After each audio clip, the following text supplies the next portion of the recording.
Sur l'antenne de RVE, nous recevons Claude Lemel. Bonjour. Bonjour. Alors Claude Lemel, vous participez samedi 19 mars au Bréviaire à la 2e édition de la chanson française à la porte et tous est intitulée Les Stylomaniacs. Alors si vous pouviez nous en dire un peu plus parce que vous participez d'une façon cette fois-ci différente de la fois précédente. Ah, totalement différente, oui. La première fois, c'était un tour de chant, de mes chansons.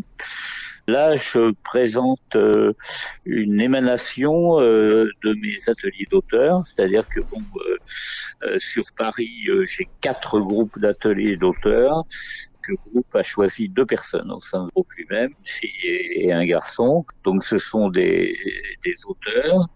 Essentiellement, puisque c'est sur ce plan-là que j'essaye de les faire progresser, et qui chantent leurs chansons, quelquefois coécrites avec d'autres personnes du groupe, composées par les mêmes. C'est un peu la vitrine publique, la vitrine spectacle de mes activités de passeur, J'essaye depuis assez longtemps de briefer les jeunes. J'essaye de les faire progresser dans l'écriture de chansons, ce qui n'est pas toujours facile.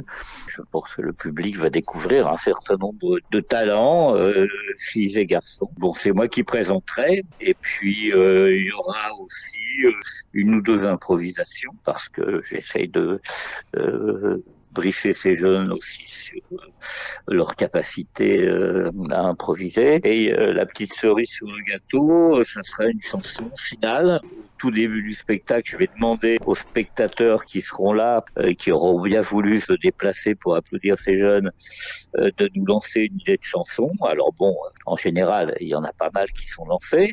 On en choisira une, et pendant que leurs camarades chanteront sur scène, les autres écriront une chanson dont l'écriture va durer le temps du spectacle. Et à la fin du spectacle, ils viendront sur scène tous les stylomaniacs, chanter la chanson, improviser sur une idée d'une spectatrice ou d'un spectateur. Donc ça veut dire qu'il y a une chanson qui n'existera pas au début du spectacle et qui, 1h30 plus tard, existera et qui sera en plus un joli cadeau pour la personne qui aura donné l'idée, puisqu'elle repartira avec sa chanson, ce qui est quand même plutôt sympa. Effectivement, et puis ça va mettre une belle ambiance en plus. C'est l'objet. J'espère. Oui. Je pense que les gens aiment bien découvrir des jeunes qui se frottent à l'écriture. Enfin, quand je dis jeunes ou moins jeunes, ce sont des jeunes plumes, c'est-à-dire des gens qui écrivent depuis pas très longtemps. Mais pour écrire, évidemment, la notion d'âge n'intervient pas. J'ai aussi bien des gens de 20 ans que des gens de 30, de 40 et même de 50. Ça n'est pas une question d'âge. C'est pas une question d'âge, évidemment.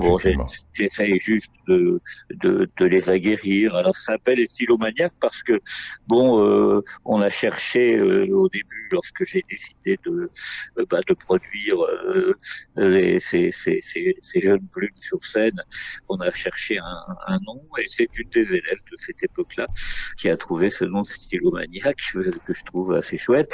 Et il y a une petite anecdote assez touchante, c'est que la première affiche des stylomaniacs, donc au tout début des années 90, j'étais très ami et je le suis resté jusqu'au bout. Mais hélas, il nous a quittés dans les circonstances que l'on connaît.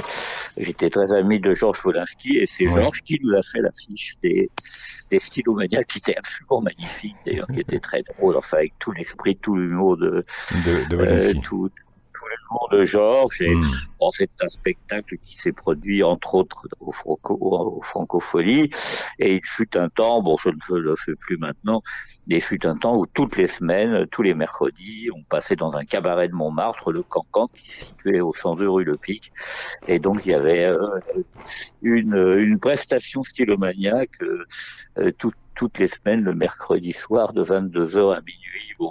Mais ça me prenait vraiment trop de temps, et puis ça me prenait la tête aussi, il faut bien le dire, parce que il fallait en choisir 6 ou 7 à chaque fois, c'était pas facile. C'était pas évident.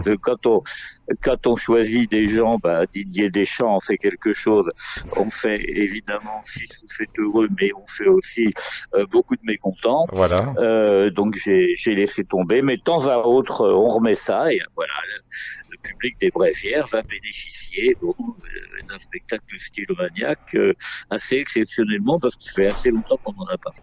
Voilà, j'aime bien la comparaison avec le football parce que nos auditeurs le savent peut-être pas, mais c'est aussi une de vos passions. Hein. Voilà. Ah, c'est une de mes passions et bon, j'ai été très ami avec beaucoup de joueurs professionnels, dont Henri Michel, qui a été sélectionneur, capitaine puis sélectionneur Ouais. de l'équipe de France de foot. Et d'ailleurs, une chose que les gens ne savent pas en général, c'est que le dernier texte que j'ai dit au Bréviaire lorsque j'ai fait mon tour de chant au début octobre de l'année dernière, Ouais. Il faut vivre, qui est un texte qui a été dit par Reggiani, qui est un texte que les gens qui le connaissent ont la gentillesse de trouver plutôt bien. C'est un texte que j'avais écrit pour Henri Michel et son épouse au moment où ils étaient en train de se séparer.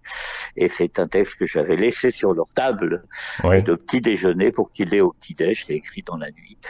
Et donc voilà, une chose qui me rapproche encore plus d'Henri et de tous ces footballeurs formidables de l'équipe de Nantes qui à l'époque était vraiment la meilleure équipe française. C'est une superbe équipe, oui.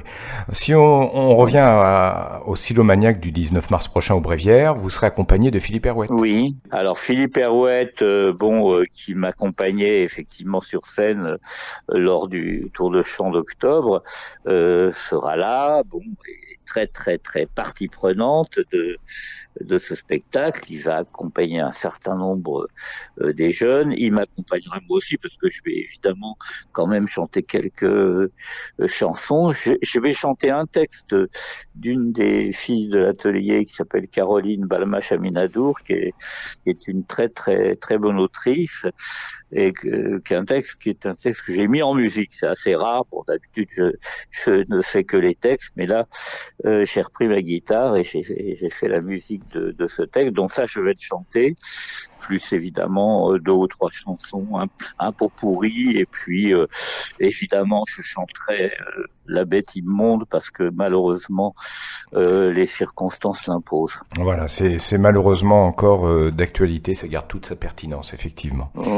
Ça l'est plus que jamais. Plus que jamais, ouais. Hélas. Claude Lemel, en tout cas, merci de nous avoir accordé quelques minutes. Donc, je rappelle que c'est la 2e édition de la chanson française à la portée de tous, samedi 19 mars à 20h30 à la salle des fêtes au Bréviaire, une commune que vous affectionnez. Il y aura beaucoup de monde pour applaudir et encourager ces jeunes plumes, parce que c'est vrai qu'actuellement, c'est très très difficile pour tous ces auteurs, toutes ces autrices de se faire entendre, de faire de la scène. Et bien sûr, vous le regretterez pas. Il mérite vraiment votre attention et vos applaudissements. Rendez-vous le 19 mars, alors évidemment. Merci, bonne journée. Allez, au revoir. Au revoir à toutes et à tous.